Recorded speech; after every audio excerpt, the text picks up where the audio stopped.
Oto, terima kasih banyak Pak Oto. Pak Oto, terima kasih banyak ya Pak Oto. Terima kasih banyak Bu. Saya punya hak untuk saya pengacara korban. Kamu tidak boleh seperti itu. Mohon maaf ya Bang. Kamu bukan polisi, hei. Kamu bukan polisi. Maksud kamu sih sebagai apa? Penasihat hukum tak bisa melarang hak orang untuk mendapatkan keadilan. Kalau kita sekarang melihat pasal 263 KUHP, di situ diatur alasan-alasan peninjauan kembali. Alasan pertama adalah apabila ada keadaan baru atau fakta baru. Yang kedua, alasan adanya putusan yang bertentangan. Dan alasan yang ketiga adalah adanya khilafan atau kekeliruan. Nah, dalam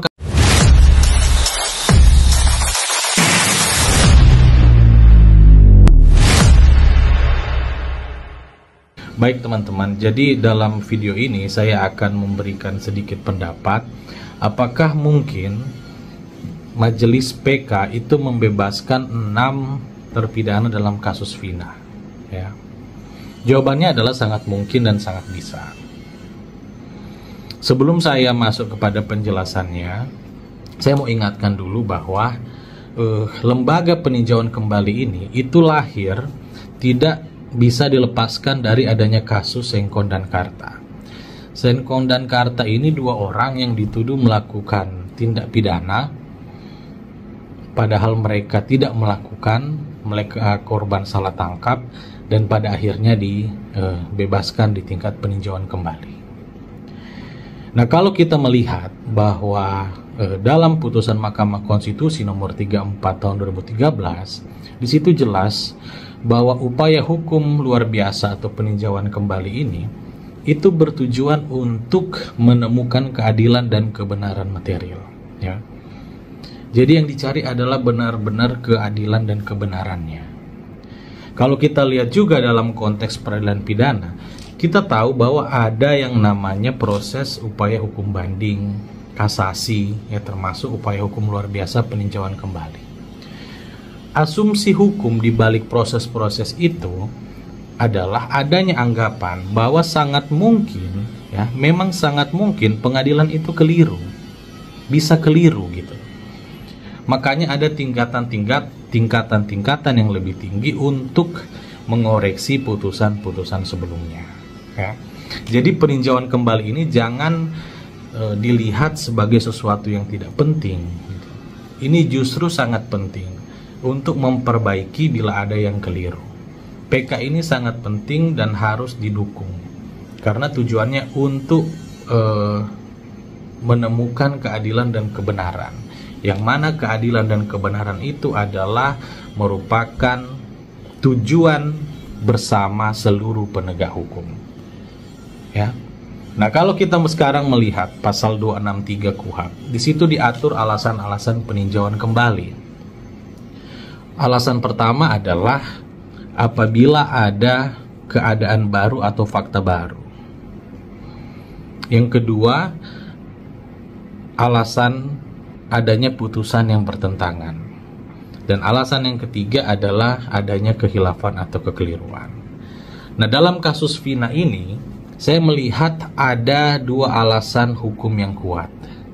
Yang pertama adalah adanya alasan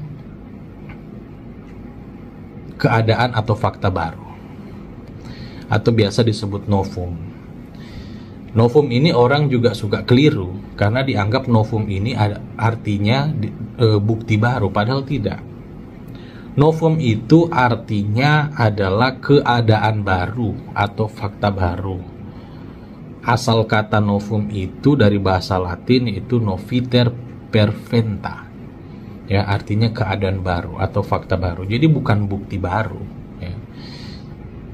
Nah, di dalam KUHP juga itu dijelaskan keadaan baru, bukan bukti baru. Nah, misalnya apa? Misalnya dulu, ya, terungkap fakta bahwa si A melakukan tindak pidana. Itu fakta waktu dulu. Ternyata berjalannya waktu, terungkap fakta baru, terungkap keadaan baru, bahwa sebenarnya A itu tidak melakukan tindak pidana yang dituduhkan. Nah, Makanya ketika ada keadaan atau fakta baru tersebut, gitu kan, nah keadaan fakta baru tersebutlah yang harus dijadikan pertimbangan oleh Majelis Hakim PK, ya, untuk memutuskan perkara tersebut. Keadaan baru atau fakta baru ini sangat penting, ya kan, karena ini sifatnya menentukan apakah seseorang benar-benar melakukan tindak pidana yang dituduhkan atau tidak. Nah, alasan yang kedua adalah kehilafan atau kekeliruan hakim. Kehilafan atau kekeliruan ini itu menyangkut 4 hal. Misalnya keliru mengenai fakta. Kedua, keliru mengenai pasal-pasal yang dituduhkan atau yang diputuskan. Yang ketiga adalah keliru menilai mens rea atau niat jahat dari terdakwa. Yang keempat adalah keliru mengenai prosedur hukum acara, baik dari segi pembuktian, cara memperoleh alat bukti, dan pelanggaran-pelanggaran prosedur hukum acara lainnya. Misalnya, contoh kekeliruan dari pelanggaran hukum acara. Misalnya di KUHP dinyatakan bahwa saksi, ya, keterangan saksi sebagai alat bukti itu adalah keterangan yang diberikan di depan persidangan dan di bawah sumpah. Diberikan di persidangan dan di bawah sumpah, ya. Sementara ada saksi yang tidak dihadirkan di persidangan, ya, dan keterangannya diambil dari BAP. Nah, harusnya keterangan yang seperti ini itu tidak bisa dijadikan alat bukti, tidak punya nilai pembuktian. Jadi kalau ada orang dipersalahkan, ya, berdasarkan keterangan yang hanya dari BAP, maka itu tidak bisa. Dan bila itu terjadi, maka itu kekeliruan yang nyata. Atau contoh selanjutnya, misalnya di KUHP dibilang saksi-saksi itu harus memberikan keterangan secara bebas, ya. Ternyata faktanya keterangan itu tidak diberikan secara bebas, tapi diarahkan, atau ada yang ditekan, atau ada yang diancam, atau bahkan ada penyiksaan di sana. Maka itu semua menjadi tidak sah, ya, tidak bisa dijadikan sebagai dasar atau bukti untuk menyatakan orang bersalah. Artinya bila keterangan-keterangan itu diberikan tidak secara bebas, ya, maka itu tidak bisa dijadikan dasar. Tapi kalau ternyata keterangan yang tidak diberikan secara bebas itu dijadikan dasar, maka itu merupakan kekeliruan yang nyata. Nah, ini implikasinya sangat besar. Artinya apabila hal-hal itu bisa dibuktikan, ya kan, maka Majelis PK sudah seharusnya mengabulkan permohonan PK yang diajukan, ya. Selama bisa dibuktikan, selama itu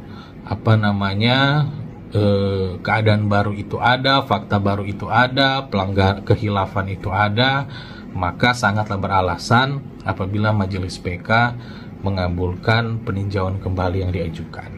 Oke, sekian dari saya. Terima kasih. Nah guys, jadi itulah pandangan dari praktisi hukum Boris Tampu-Bolon yang menyatakan bahwasanya bisa saja 7 terpidana yang sekarang mengajukan PK itu dibebaskan jika benar kekeliruan dari putusan hakim pada tahun 2016 itu bisa dibuktikan.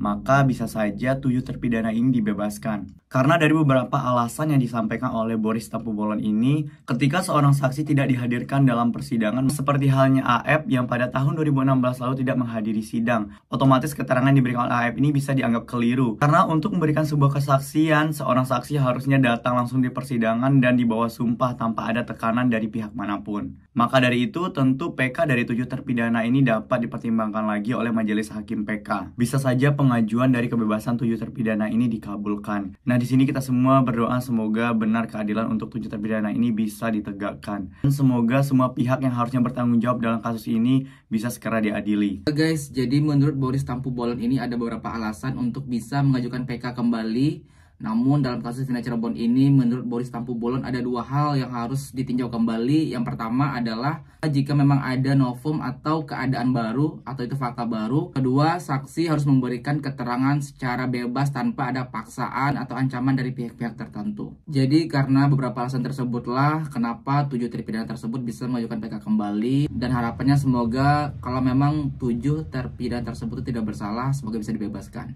Guys, itulah beberapa informasi terkait kasus Vina Cirebon. Lantas, bagaimana tanggapan kalian? Silahkan berikan komentar di bawah ini sebanyak-banyaknya. Kami dari YouTube Biasa TV mengucapkan terima kasih dan sampai jumpa.